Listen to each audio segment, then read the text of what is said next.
And so you had enough for that time.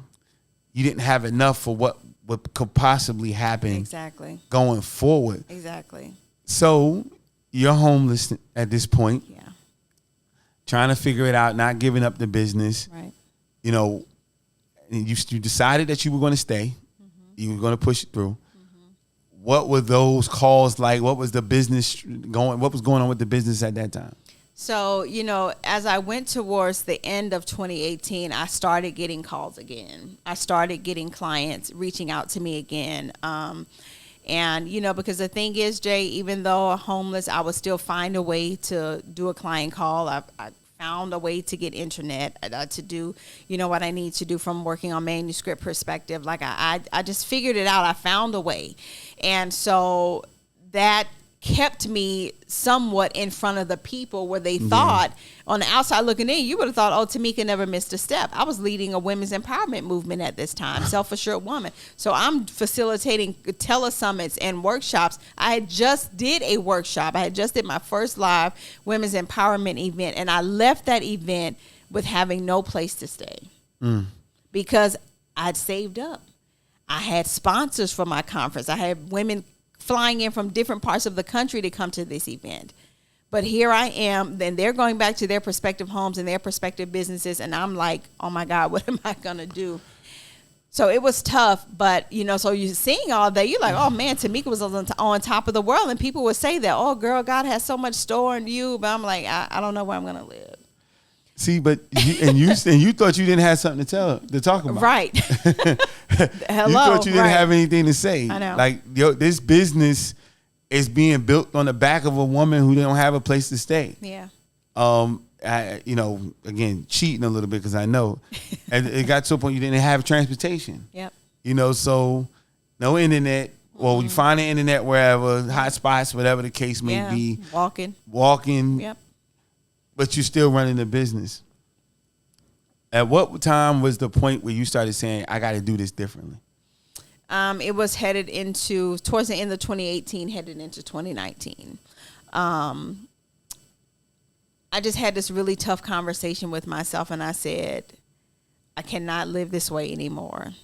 Like, I didn't feel as though I was faking it, but I knew that that's what I was doing. Mm-hmm. You know, I would try to find a way to do live streams. I mean, I tried not to let anything stop because I would be concerned about how it would look. Wow. There you go.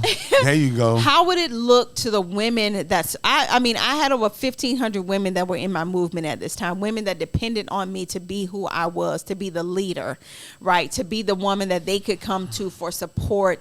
And I'm like, if I let them know what's going on, I knew I would lose my movement. Because then what do they have to aspire to if I failed within a year, if I'm struggling to do to this point, and reaching the point of where we went from virtual to live in person, that is a big deal for people that was building virtual communities. And I was able to do that. And I was like, what would they think about me? What would they say about me? How would they receive me, if they would anymore? So I kept up appearances to make it look good. And that sucks, man. Yeah. That sucks because, and I pulled up my calculator and to do my little math real fast. This is where the scary part at. And if y'all want to learn something about business, and you got to be honest, this is the real truth about this situation. She had 1,500 people in her group. But if these 1,500 people would have gave her $100 for her service or product, she'd had $150,000. That would have probably paid for 3 years of living in Columbia, South Carolina. Yeah. So we have to start being honest with ourselves. Like, we be putting it, as entrepreneurs, we put on for the people because entrepreneurship is selfless, you know, and we want to help out everybody and we're doing what we're supposed to be doing. But if these people try, like I said $100. If they just gave up $50, that'd been $75,000. If they gave up $25, you know what I'm saying? Now you in the 30-something range, but that still would have had you into an apartment.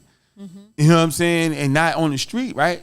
Not staying in different places trying to figure out what you're going to do. Like, so is that really your group or is it not? You see what I'm Right, saying? yeah. Because we have that situation on social media where it's like, oh, I got 5,000 followers. I can't show up on social media not looking like I'm supposed to be looking. And it's like, they don't check for me. Right. They're really not talking to me. They're not following what I'm doing. Mm-hmm. And so we have to actually not lose sight of what's actually happening in our lives. Right. You know, and so we can actually make the proper moves for ourselves. Mm-hmm.